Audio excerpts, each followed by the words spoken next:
YouTube, what's good, guys? It's your boy TD, and I'm back with another podcast, guys.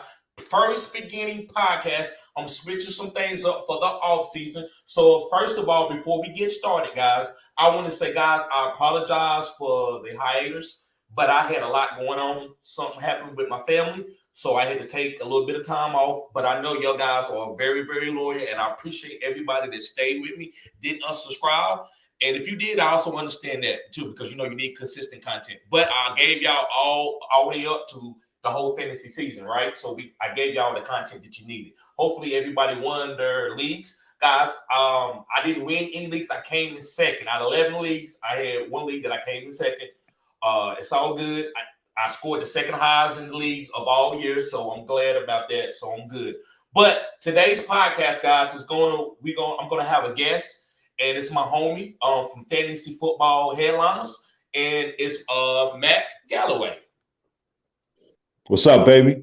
What's going on, bro? Man, ain't nothing. You know how we do. What's good with you? Not much, bro. Just trying to get this new podcast started. Man, I actually think it's going to be great for like going forward in the off season, man. I think it's going to provide my guys with giving them my essence of how I like my breakdowns to sports with all different situations and even things outside of sports, bro. How do you feel, Mac, about addressing those type of situations in this type of climate?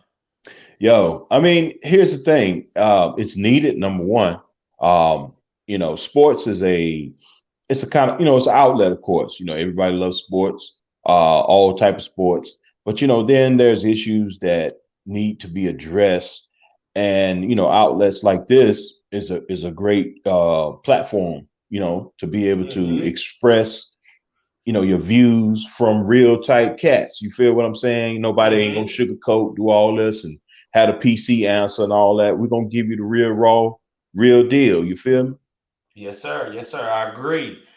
And also, Matt, talk to him about your fantasy football season. How did your fantasy football season go? Yo, I was only in a couple of leagues. I kind of minimized it because I made a mistake a few years ago where I was just oversaturated with a bunch of leagues, right? So, at the Fantasy Headliners, we got one with all the content creators and writers. That's one of my main leagues. And then I have this other league that I'm in with a couple of homies, that I've been in it for quite some time, man. It's a real big league. So I like I said, I had to kind of narrow it down a little bit because I felt myself just being too spread out and I wasn't able to hit the waivers like I needed to and all that good stuff. Long story short, I had three main leagues that I was in and I made it in the championship in one of those leagues. And Jamar Chase busted 50 on me. And what can you do? You know what I mean? Same thing happened to me too, bro. Yeah. Okay, yeah, I see the live chat. Okay, yeah, same thing happened to me, bro, too, man. The guy had Joe Burrow and Jamar Chase. So I wasn't mad, bro. I had a great fantasy season, My Dynasty teams, I was a little bit disappointed in that because I wanted to win, for my content creators. And because I was going to get some guys that was really good. I'm in two of Hustlers Dynasty leagues, right? Yeah. And that was, man, I'm telling you, man, they crazy because he got defense, he got IDP, so it's really like intense. And so it's okay, but I made my team for the future, so I think I'm going to be golden, right? So guys, if you new, I appreciate you coming in. Make sure you subscribe. This is cutting edge content. This is a new type of channel where we're going to talk about fantasy football, but also world things too, guys. So this is going to be a whole hour podcast. I'm going to try to hold it for an hour, but I'm going to let things free flow. So, Matt, let's go ahead and get started, man. And let's talk about Brian Flores, what the title says. Let's go ahead and get on Brian Flores. Woo. Yo. So, I mean, it's a touchy situation. Everybody's been on it. I got a couple of different views on it. I'm trying to figure out the best way to start, man, because, here's the thing. We all know this is one of these leagues that has been entrenched in racism, systemic racism at that, where there has been a lot of great minority candidates. And it's a shame. Prior to today, it was only like one, which was Mike Tomlin. That was a head coach. You know what I'm saying? So we've seen the underlying effects of what's been going on. But to get back to Brian, that whole situation with him and Bill, man, that's a tough one, man, because I'm gonna keep it 100. It almost, in my opinion, now this is just me, it just seemed kind of strange how that whole text message went through. You feel what I'm saying? It Yes. seemed scripted to me. I'm gonna keep it. I'm gonna keep it funky, man. This is Bill. This is one of the most details, hold grudges to the fine detail guy that don't make mistakes. Right? I'm not saying exactly. that he don't. I'm not saying he don't make mistakes, but for that type of mistake, and then you actually go and out him. So go ahead, bro. Finish your thought. Exactly. I know. I agree 100%. It just didn't seem. It didn't seem in Bill's character. You feel what I'm saying? He's very meticulous. He's very methodical in what he does, and for the way the text message read, it just, he was like, "Oh, my bad." I ain't gonna really cuss. You know what I'm saying? Yeah. One might slip, but you got to forgive me. But no, at the end of it, you know what I'm saying? He was kind of like, "Oh yeah, I effed up." This is BB. You know what I'm saying? But to go even before that, now listen, we all been there, right? So if I got a Parler, 2 Parlers in my Rolodex, I'm gonna have one that might be Parler J, Parler K, or whatever. I'm not gonna make a mistake where I'm gonna text the wrong person. You feel what I'm saying? Especially when you are talking about something that's as important and integral as a head coaching position. You feel me? Yeah. So that already just kind of just blew my mind. Like, how in the hell did he make a mistake like that? So it just seems, I don't know what the ulterior motives is behind it. I just feel like it's a little something going on, something fishy about this. Now, in saying all of that, I do agree that there should be some changes as far as their hiring processes and things of that nature. So I don't know if this is something that maybe him and Bill kind of collaborated on, and Bill just wanted to say F the league or whatever, you know what I'm saying? Because, he petty like that. You know what I'm saying? And then maybe, I don't know, maybe they had something going on. It just didn't flow right. I just can't buy that Bill Belichick will make that big of a mistake. I mean, that's just, it's hard to believe, bro.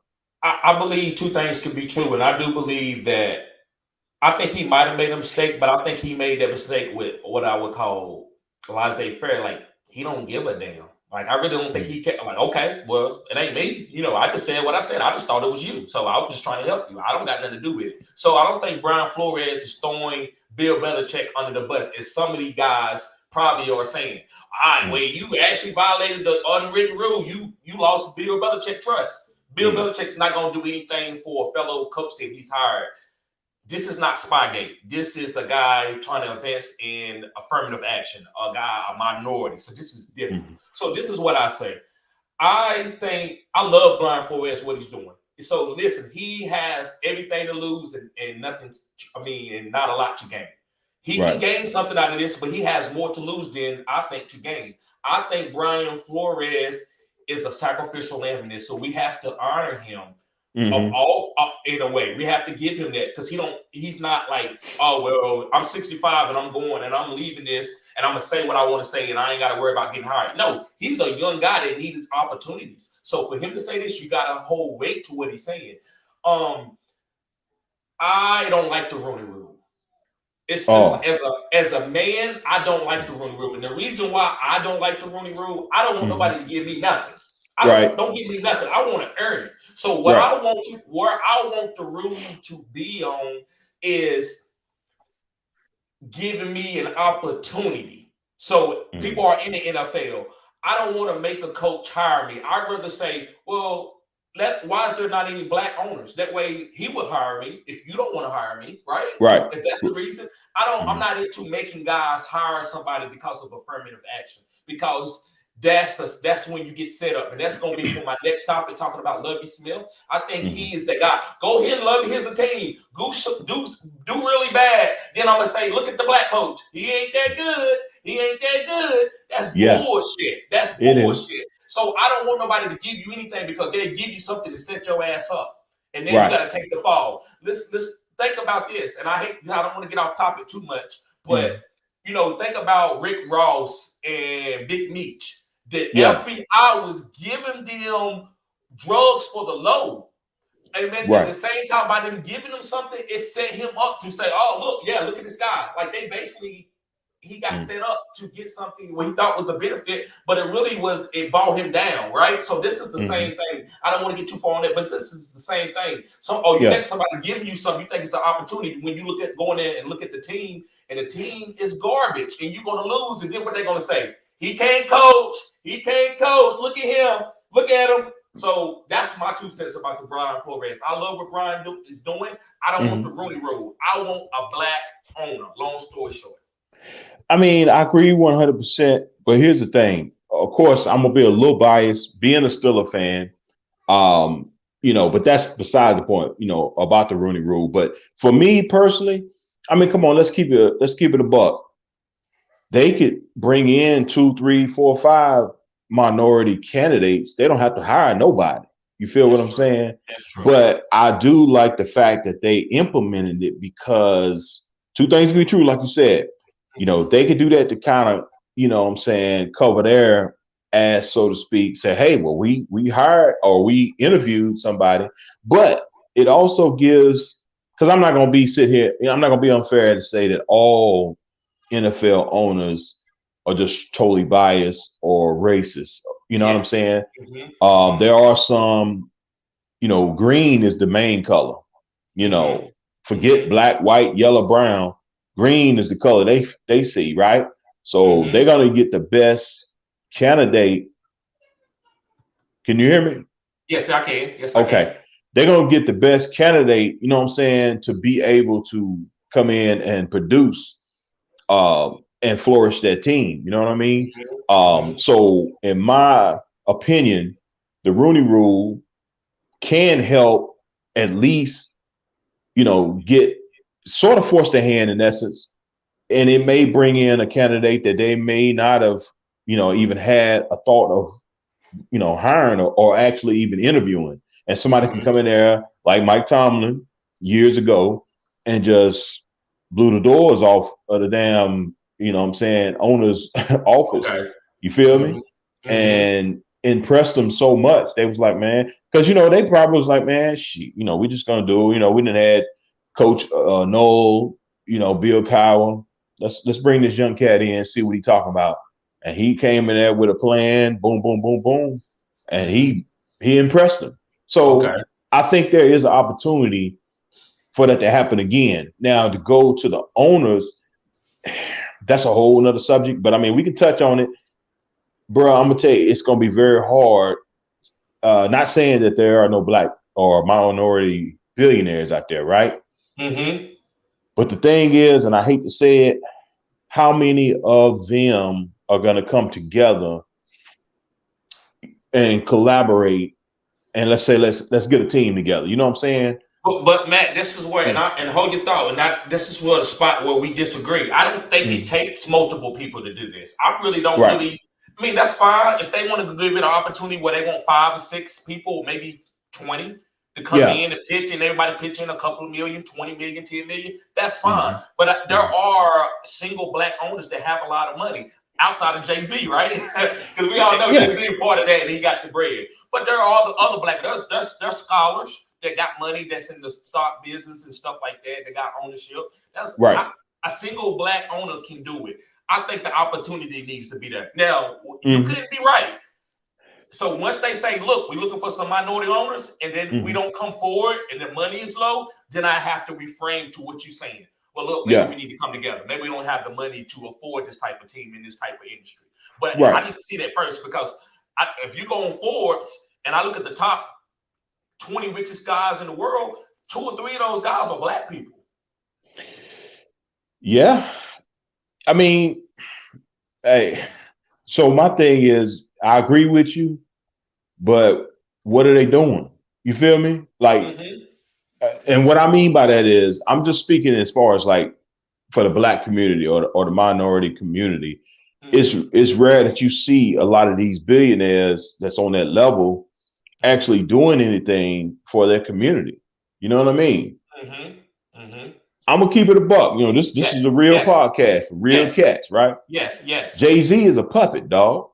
Okay. I said what I said. Yeah, Jay-Z, yeah. he's a face, Mm-hmm. but he is making moves, man, because you know what I'm saying, he got puppeteers, he got handlers that's telling him what to do. So I'm saying you get somebody in there, I don't know, maybe even a Kanye. I would trust a Kanye West more so than I would a Jay-Z, because Kanye has showed in time past, people can call him crazy, whatever they want to call him. Kanye has came out and spoke truth in a lot of instances. And even Shaq, I don't know if he's quite at the billionaire status, but he's close. Mm-hmm. So if you Mm-hmm. take a Shaq, take a Magic Ooh, Johnson, I never thought about Shaq. I like Shaq, bro. I like Shaq. Shaq you is the feel one. me? Then you gave, yes, Shaq and LeBron. What about LeBron? Well, I got a couple issues with LeBron, but we can get on. I mean, you know, not as a person, man. I think he's a cool dude and stuff like that, and I've seen him be socially aware. You know what I'm saying? Mm-hmm. So I can't front on that. But yeah, let's just say that. Let's say a try collaborate. You get Magic, LeBron, and Shaq, and they say, boom, we're gonna get a NBA team. You know what I'm saying? Mm-hmm. I could see something like that happening, because I don't necessarily see them guys being swayed to the left or to the right by the powers that be, so to speak. I feel like because it's been shown, you know, Magic has been successful what he's done, Mm-hmm. LeBron and Shaq in their outside ventures. And speaking of Shaq, man, I know that he speaks his mind and stuff, because I don't know if you heard about him coming out talking about the mandates and stuff. You know, Shaq has been a big advocate of that, or actually talking against the you know, Shaq. the Shaq. yeah, right, Yeah, right. yeah, yeah. And here's the thing: people can do whatever they want to do, right? But Mm-hmm. don't come out and say, "Okay, you got to do this." That's why I'm like, man, what? I agree. Okay, you feel what I'm saying? Yes, I So, agree with that. I don't really see Shaq as a quote unquote puppet, or Magic or any of them guys. So, long story short, man, you get some people out there like that, um, who can make some moves, and then we can actually see some change, perhaps. Mm-hmm. Yeah, I think, or won't be swayed by the other owners. See, the NFL, you got to understand, man, you got a lot of these old money owners. Yes. You know, they're gonna get together, good old boy club, you know what I'm saying? And they can Mm-hmm. make some stuff happen, and they can keep people excluded. You feel me? Yes. And Yes. maybe sway opinions. But if we go to that route, I can see some of them guys doing it. I just feel like it's gonna be hard to do, man. In my opinion. Mm-hmm. Because like you said, a lot of these billionaires have been out there, right? Mm-hmm. But what have they done, like I said, as a collaborate that's really tried to help produce some change in the ethnic community? I hadn't Mm-hmm. seen it yet. You know what I mean? Yeah, and you're right, but I think you got to also give a person an opportunity. That's like I said, I ain't never seen you had no money. Well, you got to let him get a job first, right? Let him try to see if he can get a job and he can keep some money in his pocket. So I want to see Mm-hmm. what they're gonna do when they face with the opportunity. That's what I want to see. Well, and that's a great point, but I'm saying even prior to that, like now I can't say Magic. Magic has put a lot of his businesses in The Dodgers, Inglewood the and in the Dodgers, hood. Yes. yes. So I give him that. But you know, some of these other guys, it's hard to. I hadn't seen him do too much. I don't even want to get on the whole Michael Jordan thing, because you know that's a whole nother issue. You feel me? True. Mm-hmm. He been out there for a minute.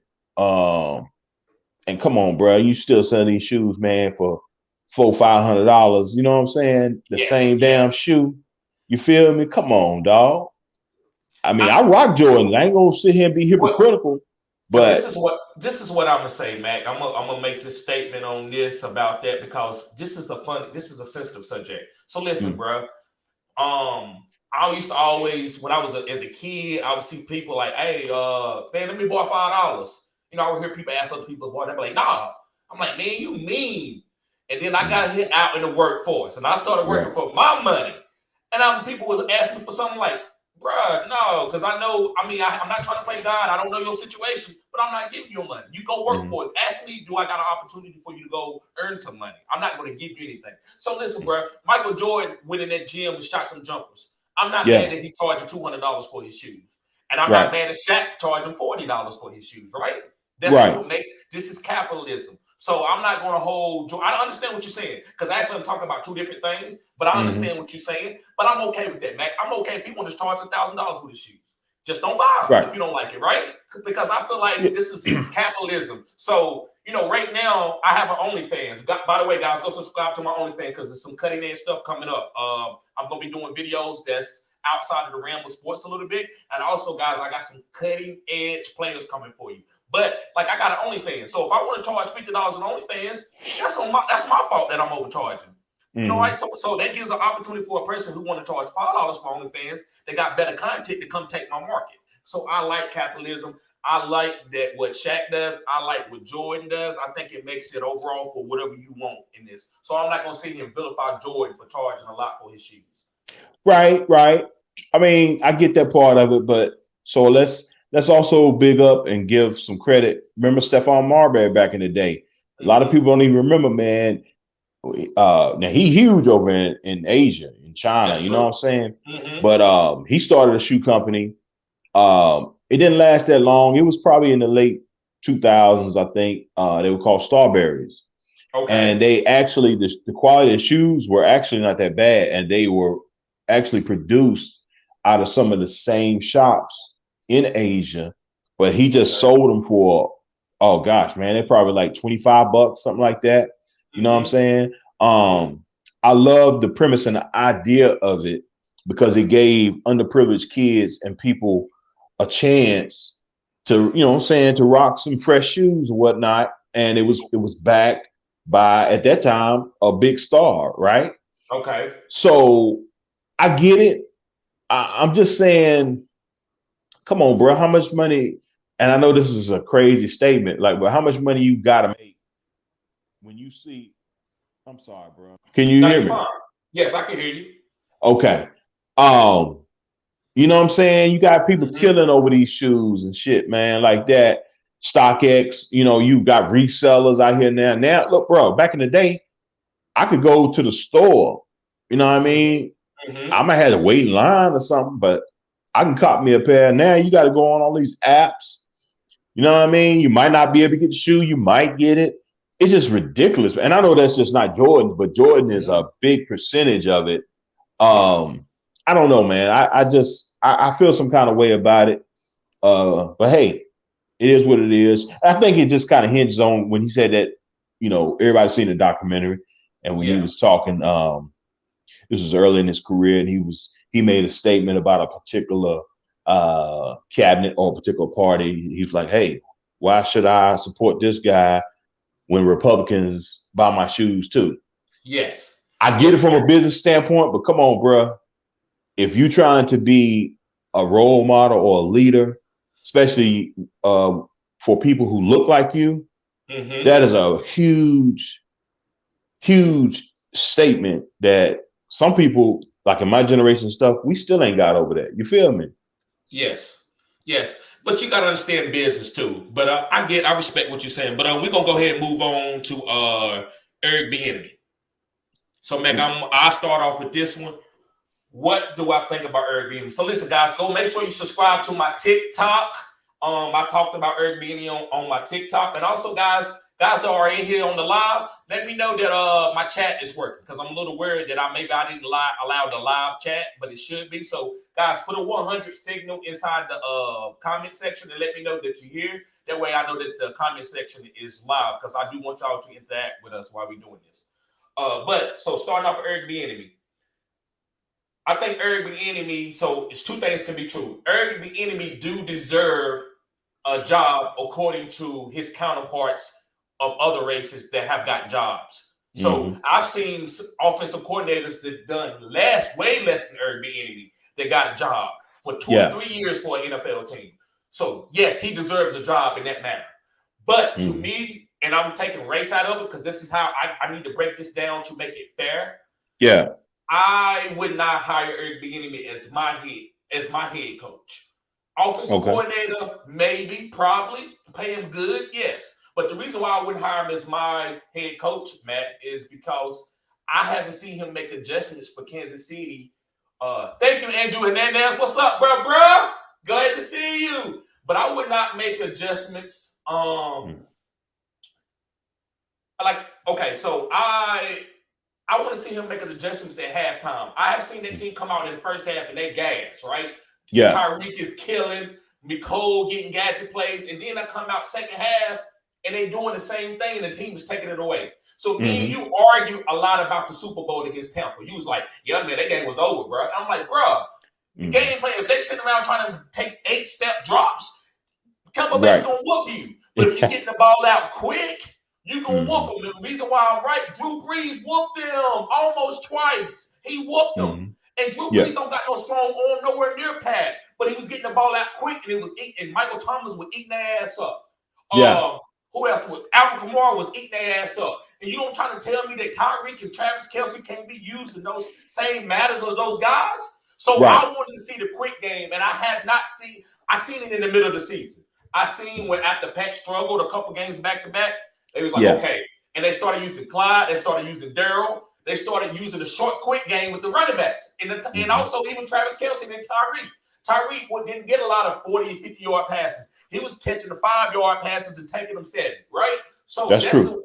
I wanted to see those adjustments, and I never saw those adjustments. I kept seeing, come on, Pat running around like he in my backyard, right out here in Greensboro, no color. What? Matt, go this way. Wait a minute, you come back here.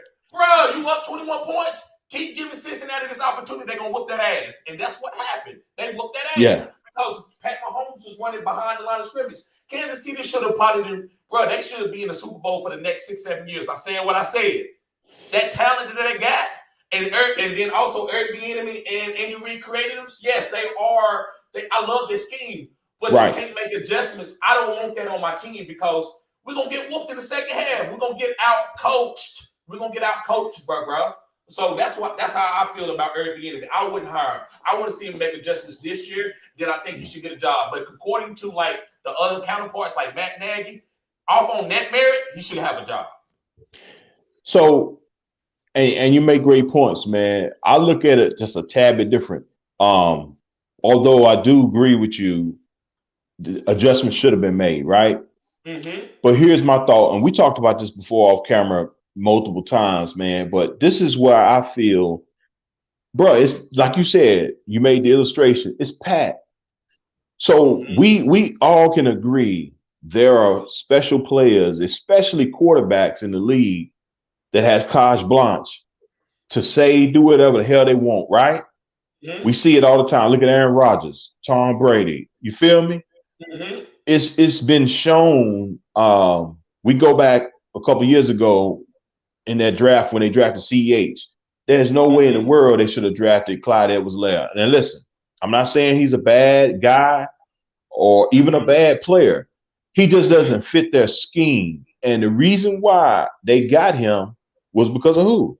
Because of Pat. That's what Pat wanted, right? So long story short, a lot of this stuff that's been going on, man, I don't know if they're afraid to ruffle Pat's feathers. I mean, he locked in for hell. How many years they got him on contract? For multiple years. But I get it. You know what I'm saying? Because the ship kind of go with Pat. Honestly, and here's the thing, bro. I've been watching football for quite a long time, just like yourself. I've never seen Andy Reid so docile. He looks docile, man, when it comes to calling the plays and stuff. I think he's getting older, Matt. He's getting older. Well, that's a great point. But going back to it kind of leads over to your point with Eric, right? So I know Andy Reid leans a lot on Eric Bieniemy to kind of, shoulder the load, so to speak, right?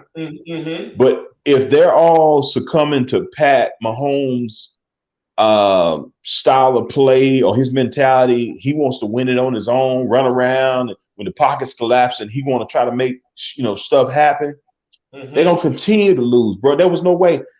Like you said, man, there was a lot of adjustments that Cincinnati made in the second half of that game that Pat Mahomes felt like that he could play through. And that's why his ass got sacked and running for his life. You see what I'm saying? Yeah. So, excuse me. I agree with what you're saying. I think Eric Bieniemy is a great OC in the right situation. He's got knowledge. He's, history shown, he knows how to play the game. He commands respect. I don't know if he's quite ready for that head coaching job yet, but I like to see him get somewhere else, have another OC job. Me too. Yep. Then we can talk about it. You see what I'm saying? That's just my that's my thought on that. Yep. I'm gonna clip that tape that you just said. That's when we get out of this. This is gonna be one of my shorts. I love what you said. I agree. I can admit that I'm probably unfair to him because he got all these great weapons, right? Yeah. And so I would love to see him do with a team that hasn't like showed this type of offensive explosion and see what he does. Then I would say, okay, well, this is more Andy Reid, like not controlling Pat. Then say Eric Bieniemy don't know how to call plays. I'll be fair enough to say that. And if Eric wanted to send me a video or something and come at me, I'll take that. Yeah, I'll take that but I'm just saying, well, bro, this is just what it looks like. So if I'm perceiving it, what you think? People that doesn't look like you are perceiving it when they don't even really want to hire you, right? They're gonna ride that out too. So maybe Andy Reid needs to come out and say, the game plan and stuff is on me. Eric calls the plays. These great plays, you see, he calls them. But I'm the one that's implement the game plan. So he has to call the plays according to my game plan. And I think that would help Eric. Because even a lot of head coaches do that for their assistants. Even in the work spot. If something goes wrong and I got a really good guy that works behind me, I'm going to take the fall for that. I'm not going to hurt his chance of getting a raise, right? Or going into another level to be a better in another position. So I think that's what Andy Reid needs to do. Take ownership of all these kind of bad second half or bad game plans when people double Tyreek and take this team away, right? Take the offense explosive away. Agreed. I agree. So yeah, bro. So let's go and get in some of the. Go ahead. You got something else you need to say, Matt? No, that was basically it on the Bieniemy thing, man. But I just, like I said, I just kind of wanted to echo that a little bit. Even with that game, man, against Cincinnati, me and you talked about this, and I was a huge Cincinnati component, saying that they would win that game. I think it was more so, it showed even more. Couple of things. One, they definitely need another running back. They need one that's got great hands, somebody that can kind of help when they fall back, if they do a drop 8, cover 2, whatever the case may be, something else that's going to help attack the zone and the soft spots in the zone, because Kelsey is starting to decline a little bit. Yep. It is what it is. Wait, didn't I tell you that? What? I'm sorry, the Capitol. Didn't I tell you that?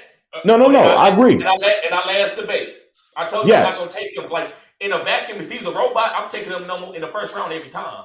But with a human getting older and he's over 30, then you gotta be fair about his growth. So I'm sorry to get you off point, but I just want to throw that in there. No, that's great. I mean, but two things can be true, like you said. So if we're talking in a fantasy standpoint, as long as Pat Mahomes is force feeding him the ball, his ceilings might not be as high as it once was. But hell, if you're going to get 12, 13 targets a game, you catch 9 of them in a tub, you're still going to be tight end 1. You feel what I'm saying? Or in between that 1, 2, and 3. Okay. What I'm saying is, futuristically, if they don't get something to help adjust that, you know what I'm saying? Because right now Tyreek is what he is. He stretches the field. You always got to have a safety over the top. Especially the way they use him, right? But if they don't get a running back that can help, keep the defense honest, run between the tackles, and also be a great pass catching back, Pat and them, they're going to be in trouble. We're going to see a lot more of what we saw in that last game, man, with him running for his life, because he don't have any more options. Because McCole and Pringle, bro, they ain't it. You feel me? No, Pringle's fine, but McCole they got too much on his shoulders. So, guys, before I get on to the fantasy football topic, I want to tell you guys to make sure you go subscribe to my OnlyFans, because I'm getting ready to start my Dynasty leagues. Matt, right here from Fantasy Headliners, he's going to be in the Dynasty League. I'm pretty sure that Hustler is going to be in there, Bogart, the Tyrant, some of those guys, hopefully will enter my Dynasty League. And, guys, you get to show yourself that I approve against me. I know a lot of you think I talk a lot of crazy. I got a lot of takes, right? Well, go ahead and whoop me. Don't let me whoop you now, because I'm gonna talk junk. But if you whoop me, it's fair game. Because I'm gonna say, hey, my homeboy, he got me. He got me. What's going on, Victor? So I admit that, guys. So I can't wait for you guys to subscribe to my OnlyFans. Now, listen, all you got to do is get on the OnlyFans. Listen, guys, it's $10 this year. I'm going to hold it a little bit longer because I went through some things. I wasn't putting out content. So I'm going to hold the $10 subscription fee throughout before the next fantasy season starts. So make sure you get in now. That way you can play in all my Dynasty leagues. You'll be a part of all my content on OnlyFans for $10 a month, guys, and you'll be grandfather clausing it for life. But yeah, I'm gonna have guys like Matt. Also, guys, Mark Anderson. This guy played professional football. So he's a celebrity. He's actually one of the youngest guys to have like 20 sacks, I think. And guys, you know him as I call him Mr. Anderson. That's his name. He comes on the channel, so I call him Mr. Anderson, the Matrix. I'm doing that off the Matrix. You know, that's what they call the agent, Mr. Anderson. So yeah, guys, he's gonna be there. So guys, make sure you subscribe to the OnlyFans. So all right. So Matt, give me 5 guys that people that's in Dynasty leagues should be buying low or drafting at a discount. 5 guys. All right. So I won't go into a big soliloquy on each, man, but I'm gonna kind of give you 5 that I think that you can probably get at a discount right now, especially before a lot of moves are being made, right? So I'm gonna start with the main one that I really, really like, and that's Michael Thomas. Michael Thomas is one of those names that is recency bias involved. People forget who he is, how great he was. You feel what I'm saying? Especially sitting out a whole year. You know what I mean? And it was just 2 years ago that he was wide receiver 1 in the league, right? So the whole situation right now in New Orleans is in flux. No quarterback basically, and no head coach. So we don't know what direction they're going in. Excuse me, I'm sorry. You're fine. What direction they're going in right now, right? So it could be and the cap situation is kind of out of hand. So there's a possibility that they can move him, right? So let's look at that option. If they move him to a team, prime example, he might end up back with his old OC, Joe Lombardi. In I don't want to say Kansas City, the Chargers, right? If he ends up with the Chargers, bro, you talking about a guy that can go from obscurity to wide receiver 1. We saw what Mike Williams did within that offense when he was the X receiver. You know what I'm saying? Which was the same position that Mike Thomas played in New Orleans. The first 3 or 4 games, Mike Williams is right behind Cooper Kupp. You feel what I'm saying? Balling. Yeah.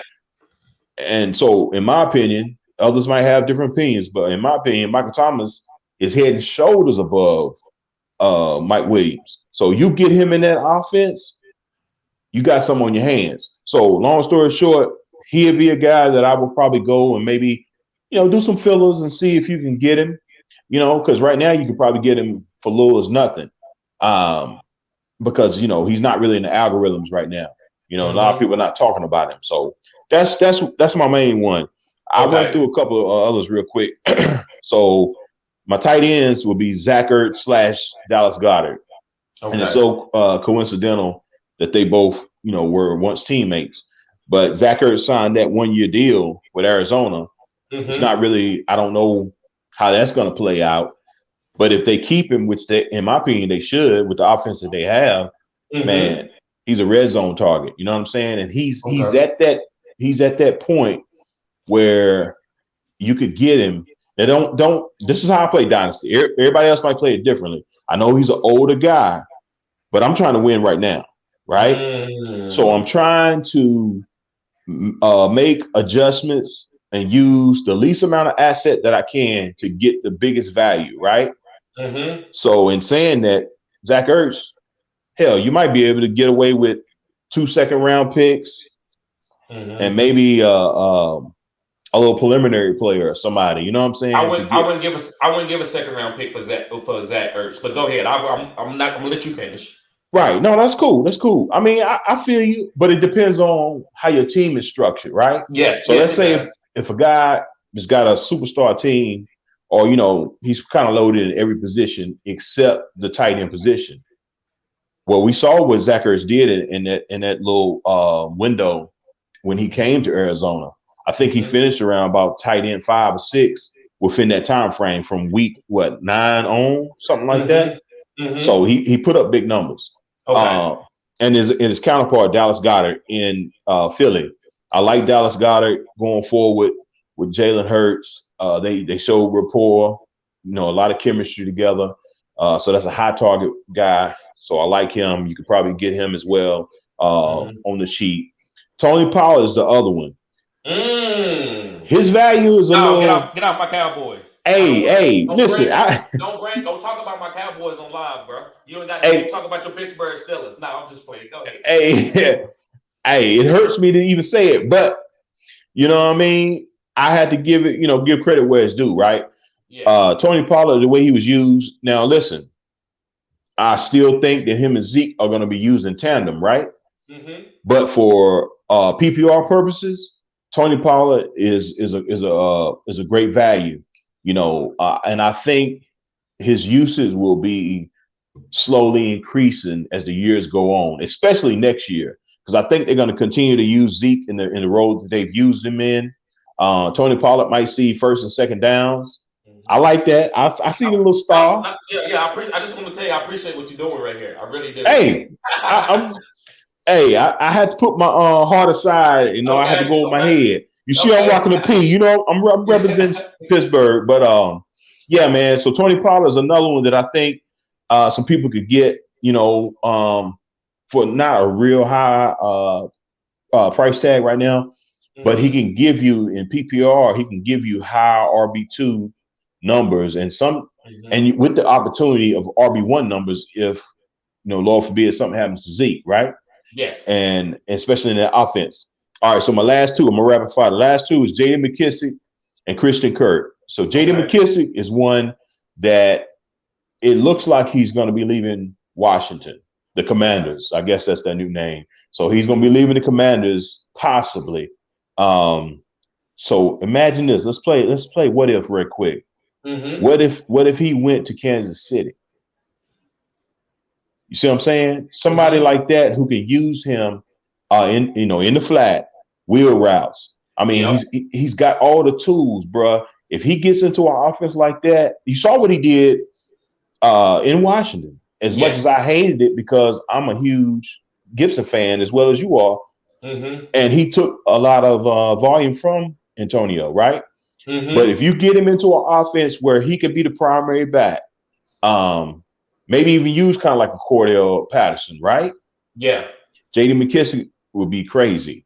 So, but here's the thing: like all these players that I'm naming, these are guys that you need to work on right now. You know what I'm saying? Because the off season is here basically, and you got to get it. You got to get ahead of the curve because as closer it gets.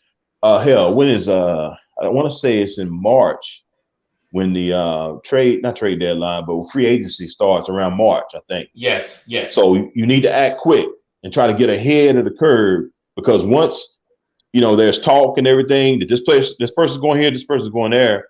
You ain't gonna have no leverage. You feel me? Yep. So these are players that I'm naming off that you can get, and you can get some value off of them. And Christian Kirk's my last one. Christian Kirk, I like him because he's basically becoming the wide receiver one in that offense. D-Hop is still there, but he's starting to get a little nicked up, right? Past couple of years, he's picking up a lot, a few injuries here and there. And I mean, hell. The man has been playing for some years now. He's got a lot of mileage on him, right? Yes. But Christian Curt, he's young, he's explosive. They can move him all over the field. So Christian Kirk's my last guy that I think you can get probably at a little bit of a discount, but he can yield a big return. Okay, so give me them 5 guys out. Give it to them slow, Matt, so they can write them down. Okay. All right. So Michael Thomas. Mm-hmm. Then I have Zach Ertz / Dallas Goedert. Okay. Tony Pollard. Mm-hmm. J.D. McKissick. Mm-hmm. And then Christian Kirk. Okay, and I like those guys. I like 2 or 3 of those guys. I really like Christian Curt. I really like him. I think he is up for a big year as long as Kyler's healthy and happy. I do think Christian Curt is a great slot guy for that team. All right, so guys, what I'm gonna do differently. I'm gonna read out my 5 guys, and then I'm gonna touch a little bit on each guy. So my first guy, this is no particular order. These are just guys that I feel like you can go after. It depends on your position need. First guy is Dan Arnold. I think he was one. So let me read out Dan Arnold. The next guy is Hunter Renfrow, the wide receiver from the Las Vegas Raiders. Gabriel Davis, the wide receiver from the Buffalo Bills. Kadarius Toney, yes, the fantastic phenom himself. Kadarius Toney from the Giants. And Devin Singletary, yes, the guy that bounced back his career, to bounce back like a bag of bricks. I said what I said. Reference to BG from the Hot Boys. But Devin Singletary, yes, he rectified his career. He was on the way of going to be a around the way back. Yes, I said around the way running back. He was just going to be around, go to different teams. But he actually established himself in Buffalo and looked really good with Josh Allen. So let me break some people down. Let me go start with Devin Singletary. Devin Singletary is a 0 RB candidate. Yes, I'm back on that. 0 RB again. I said what I said. Devin Singletary is a good 0 RB candidate because he's not going to go with those top first round and second round running backs, right? He's going to be that middle dead zone running back. I like him for that, guys. He got all the upside, and people are going to try to stop Josh Allen, stop him from running. What is that going to be? Opening holes up for Devin Singletary. Pick him up. A great discount for him because you're not going to have to rush and take him in the early rounds. Next guy is Kadarius Toney. Now, this guy might be a little tricky, but I feel like you can get him. Me, I traded Keenan Allen. I got vilified for some of my subscribers. I got vilified for some of the guys that are my friends. They were like, come on, man, you get more for Keenan Allen. I just don't like where Keenan Allen going, and I want to get off of that and get Kadarius before he started training again. Because I know when he was training those 2 games, I could have got Keenan Allen for him. You know what I'm saying? So it is what it is. So I take responsibility if I'm wrong there. But Kadarius, guys, far as like athletic ability, making people miss, being this big play guy, Kadarius Toney could be the next big play receiver. Like, I think he could be on Jamar Chase level, but playing the slot and getting more targets to Jamar Chase because he's playing the slot. So I love Kadarius Toney. Go get him. If I had to rank a guy number 1, that probably would be my guy. Next guy is Gabriel Davis. Listen, this guy is ready to boom. Yes, I know Tyrann Mathieu went out in that game, but I don't care if Tyrann Mathieu would have went out. Gabriel Davis is like 6'2", big guy, 215, 220. He's ready to boom. He's got his NFL body. I think they got 3 really good targets. Cole Beasley, Gabriel Davis, and Stephon Diggs. Gabriel Davis is going to be a breakout number 2 wide receiver next year just because of Stephon Diggs being as good as he is and also trying to stop Josh Allen. Gabriel Davis is going to have one-on-one coverage all day long. Nobody's going to be able to guard him because you're going to be guarding him with your 3rd or 4th corners, maybe 2nd if you're lucky. The next guy is Hunter Renfrow, and this is Cooper Kupp 2.0, and I had to put this guy because I want to come at Mac because he's been talking about Cooper Kupp. I'm tired of hearing about Cooper Kupp. Cooper Kupp is good. But anybody, I feel like, yes, I said it. Anybody can be Cooper Kupp. Give him they can run great routes, put him in the slide. I'm being a little, I'm being a little bit, I'm ranting a little bit. But listen, Hunter Renfrow is going to be really good. He wasn't good enough as short area routes. He's just as good as Cooper Kupp, but he's not good going deep like Cooper Kupp yet. Cooper Kupp is a great deep receiver too. Don't people sleep on him with that. But Hunter Renfrow is going to be a breakout receiver, guys. I'm talking about 12 targets a game. And the reason is because the game is changing. So when the new offensive coordinator take over in Las Vegas, they're going to be peppering Hunter Renfrow. I said what I said. They're going to be peppering him. And the last guy, and I talked about him early, is Dan Arnold. Dan Arnold was leading the Jacksonville Jaguars in receiving and targets before he got hurt. This guy comes back. This is a tight end, especially in a tight end premium league. You're going to make that move. Nobody knows what Dan Arnold is because he got hurt. So you got a chance right now before they start blowing him up or coach talk about him, as Matt was talking about. you got a chance to get them right now for low for a little bit of nothing. Like you can, like I'm even like I was thinking about trading. Somebody wanted to trade David Njoku to one of David Njoku for me, and they got Dan Arnold. I want to do a swap with him because I think Dan Arnold will be a nice, consistent tight end for Trevor Lawrence with his development, right? So I like Dan Arnold, great athlete, sneaky athlete. So Matt, we got like 10 minutes, so we're gonna go hit these last two topics. All right. Before we try to like firestorm them real quick. Okay. But I'm not gonna rush you. I still want me to get these out because these are really two good topics. But Okay. guys, I see everybody in the chat. Appreciate you being here. Let me see. Let me go to my homies. Let me go to the chat a little bit, Matt, before we get Okay. my homie Andrew Hernandez. He said, "This a new series, TD?" Yes, sir. It is, bro. Me and Matt gonna be doing this the whole time. So when the season starts as football, I won't do it as much. But all through the off season, I'm gonna do a lot of this. It's not just gonna be on fantasy football or even sports. I'm always gonna talk about a sports, like a fantasy football take on like these podcasts. But I'm gonna bring in other things, guys, things that's gonna help men evolve into a better man, like all type of subjects. So I'm not just going to pigeonhole fantasy football on this. So this is the new type of podcast that I want to do. And it's also going to help my OnlyFans, guys. You can go over there and get content that you're like, oh, wow, this is actually really good. Like one-on-one stuff, how to teach your son how to play football. One-on-one, how to teach your son how to play baseball, right? Stuff like that, guys. So let me see what somebody else saying. Andrew also says, glad to see you back, bro. I appreciate that, bro. Just went through a little sickness with the family. Hip Hop Nation. What's up, bro? Glad to see you, man. Appreciate it. And my homie Matt L says, what's going on, guys? What's going on, bro? What's going on? Okay. So, Matt. Lovie Smith. How do you feel about Lovie Smith getting the job in Houston? A pawn. you know me, baby. I'm gonna keep it a buck. Listen. And the only reason I say that is because it was some talk between him and Deuce Staley came out, you know what I'm saying, Antique Barber a few days ago, excuse me. And it's been out circulating in the media and stuff. And I get it. You know what I'm saying? So they got to play the PC role because, they're trying to get that bag. Look, I ain't mad at them, right? Mm-hmm. But so if we just talking strictly off of coaching skills and talent, Lovey's not bad. He's not the best candidate that was out there. And so now, okay, Lovey, you going into a situation that is doomed from the start. Unless they're going to give him some type of creative control. You see what I'm saying? That's the only way I would have took that Houston job. You feel me? Yes. With the whole situation with Deshaun Watson going on, everything that you've heard about the organization from upper management on through, bruh, even when Aaron Foster was there, I mean, come on, dog. This organization has been in flux for many years, right? Yes. So that's my thought process on it. So, Lovey, if you know what you're doing, and I mean, you're a grown man, I'm sure you do. But if you come into the situation and you ain't got creative control over things, and you just basically a pawn. Like I said from beginning, I think he's a pawn situation, man. And I think it's just like, well, we had to put a black face, in there with all the stuff going on. Yep. You know what I mean?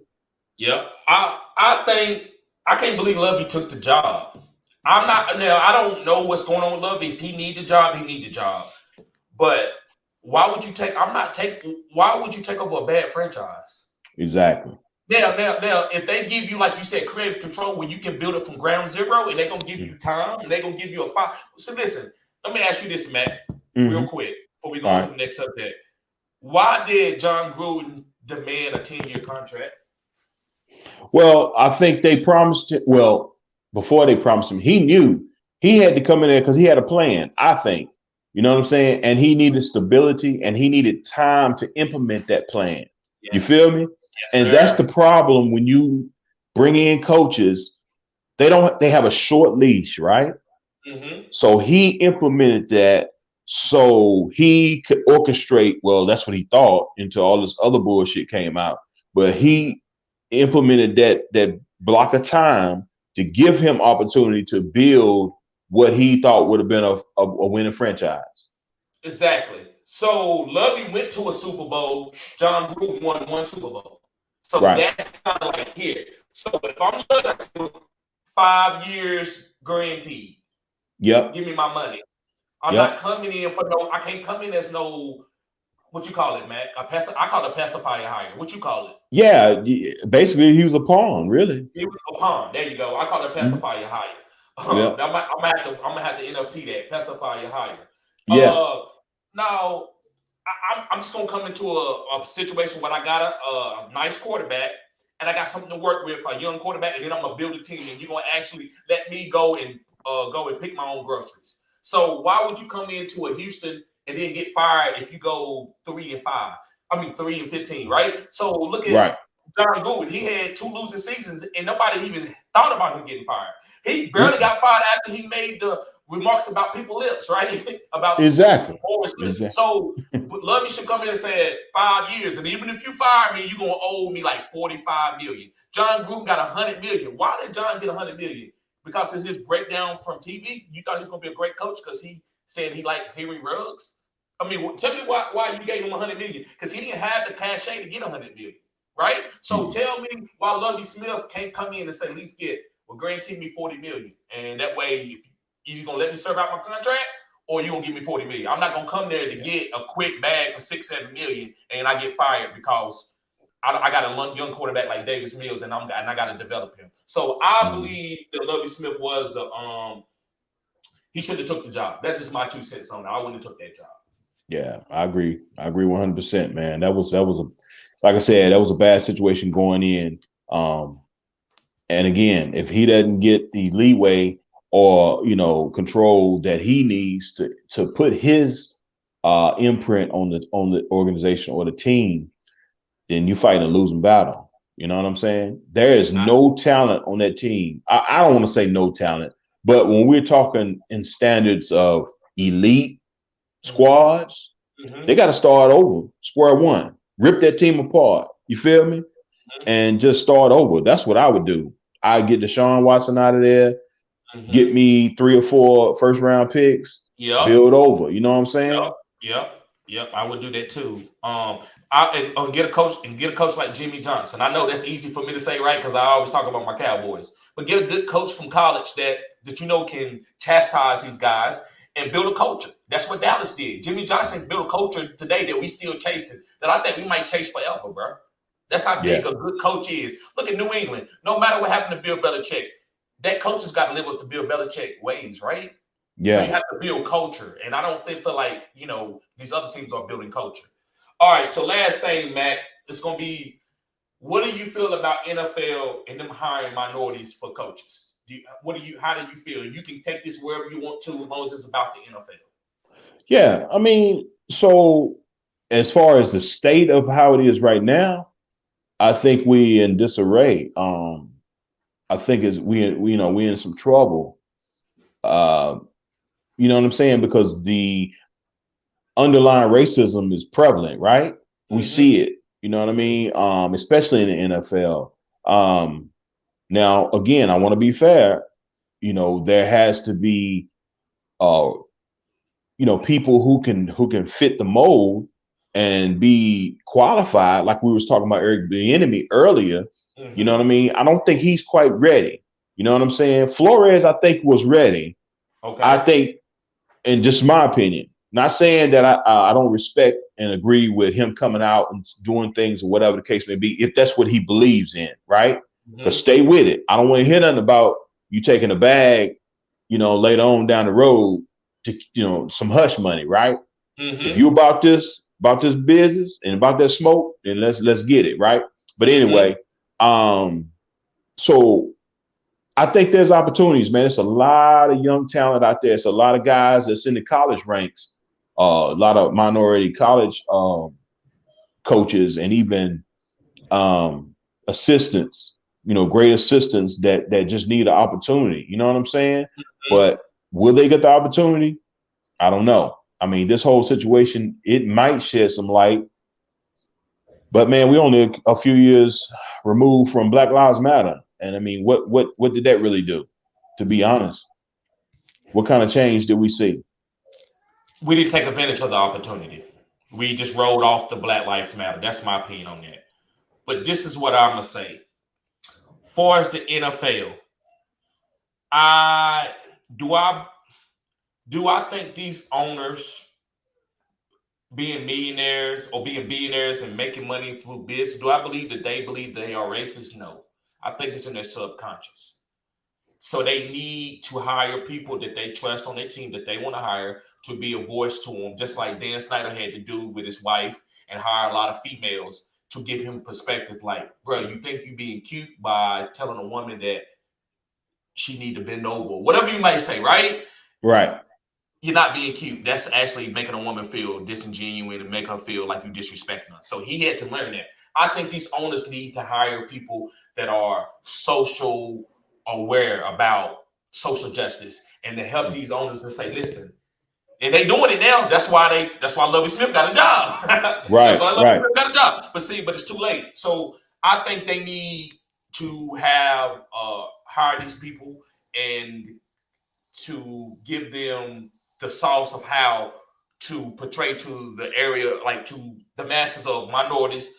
I'm hiring equal opportunity, right? I'm giving all people opportunities.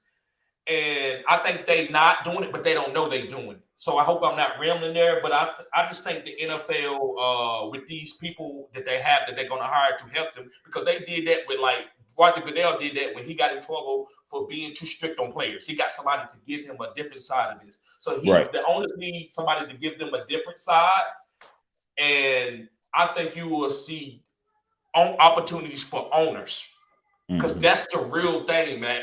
I'm forgoing I'm in a black neighborhood. I'm forgoing all that. Forget all that. I'm going straight to, okay, in 2 or 3 years, give some opportunities for some expansion teams for black owners.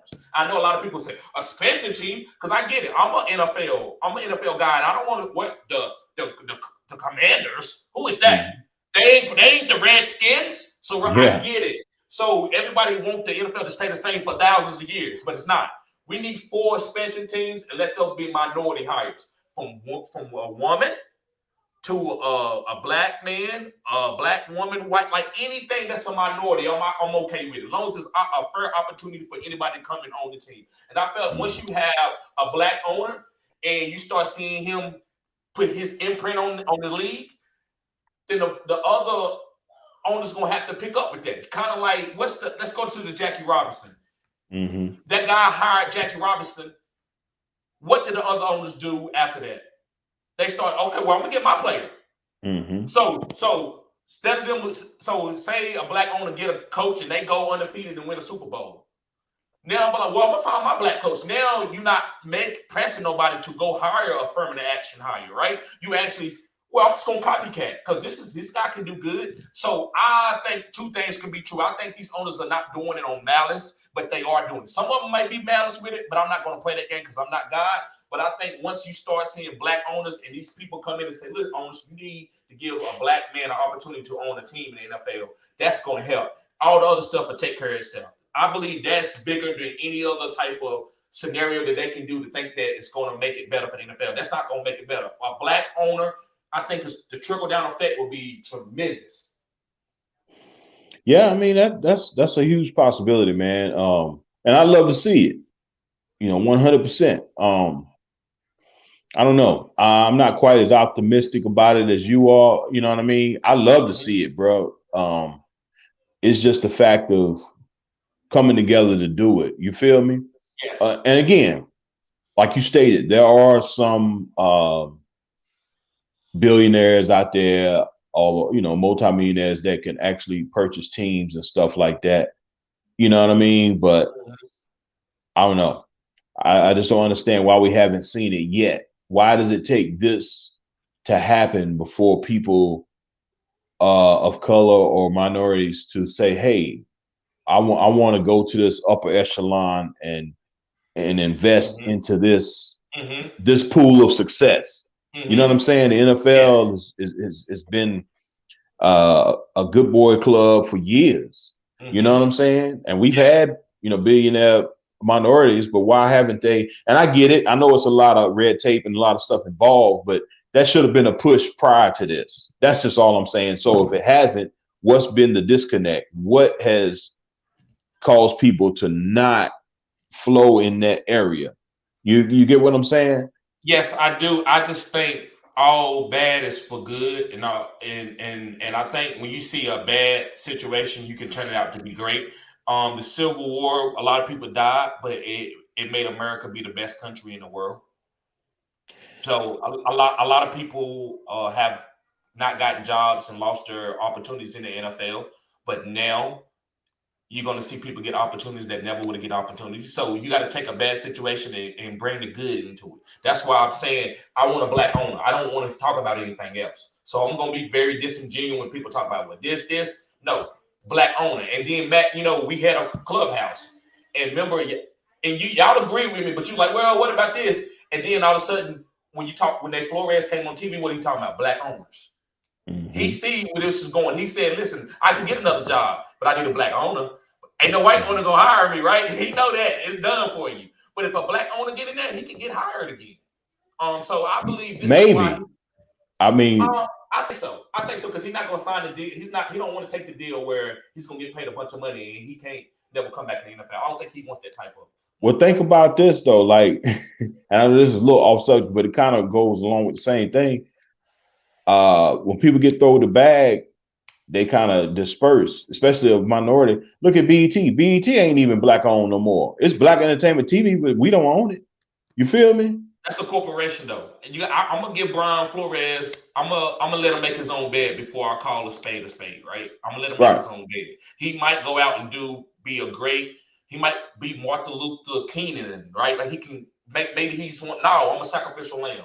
Maybe he ain't. Maybe he said, no, I'm just trying to get my bag, right? So we just wait it out and see, because he could be great. He could go down in history, bro, as doing something really great, sacrificing his coaching career. So I don't think money's going to influence him. That's what I'm saying. That's just my prediction. That's just my prediction. I feel you. Listen, I hope that be the case, bro. You feel me? But Colin been quiet lately. Who? Kaepernick, he been quiet. Well, he been quiet because he took that bread. You know that. That's my point. Yeah, that's Kaepernick. That's Kaepernick. That's not Flores. I'm not gonna put them all in the same bed. I'm not either, but I'm just saying we gotta look at, what I'm saying, all realms of possibilities. You feel me? Mm-hmm, mm-hmm. And that kind of goes back to the original statement that I made, at the first part of the show. When I was talking about him and Bill, I think that was too orchestrated. There's an ulterior motive behind this, in my opinion. You know what I'm saying? Mm-hmm. It's just not coincidence that he come out with these so-called texts, and then the very next day he goes on a media storm, going to ESPN, going to all these other outlets, talking about this situation. The very next day, you feel me? Like, come on, bro. You was prepared, weren't you? You know what I'm saying? That's true. Or ESPN was ready to eat it up. Either one. Right. Mm-hmm. All right, well, Matt, this was a great show. Like I said, man, make sure don't get off. We just stay here, but I'm gonna get off with everybody else. So make sure you stay here because I need to talk to you about something. But guys, thank you for tuning in, guys. We're gonna be doing this. I don't know how many times a week, maybe 3. And I'm also going to be still giving you my regular fantasy content, right? I'm still going to be doing my fantasy football. So, guys, thank you for everybody who came in and also who commented. Matt, you go ahead and plug your stuff. Yeah, like TD said, I'm a part of the Fantasy Headliners. You can go to fantasyheadliners.com. Check out all the great articles. I've written a bunch of articles in there. Part of the group that makes the actual draft guides. Got a lot of great guys on there, man. That's doing a lot of great podcasts. I mean, we're family. You know what I'm saying? We all network and you know what I'm saying, and just pool our resources together. You know what I mean? So, but you can follow me at Matt Galloway 34 on Twitter and check me out right there. That's the main one that I'm on right now. I hadn't really got on TikTok and Instagram yet. You know what I mean? But Yeah, follow me on Matt Galloway 34. Yep. I appreciate it, TD. Yep. And guys, thank you for tuning in. It's your boy TD from Fantasy Good Sports. I see you tomorrow, guys. I will be doing a video for you tomorrow too. So, guys, thank you. Hey, what's going on, Monty? Glad to see you here, bro. So yeah, if you go back to the beginning, I know I ain't been on it for a while, but I explained it in the beginning. And I'm also gonna give y'all a little bit more intel as I go do some more live shows. So thank you for tuning in, Monty. All right, guys. See you later. Peace.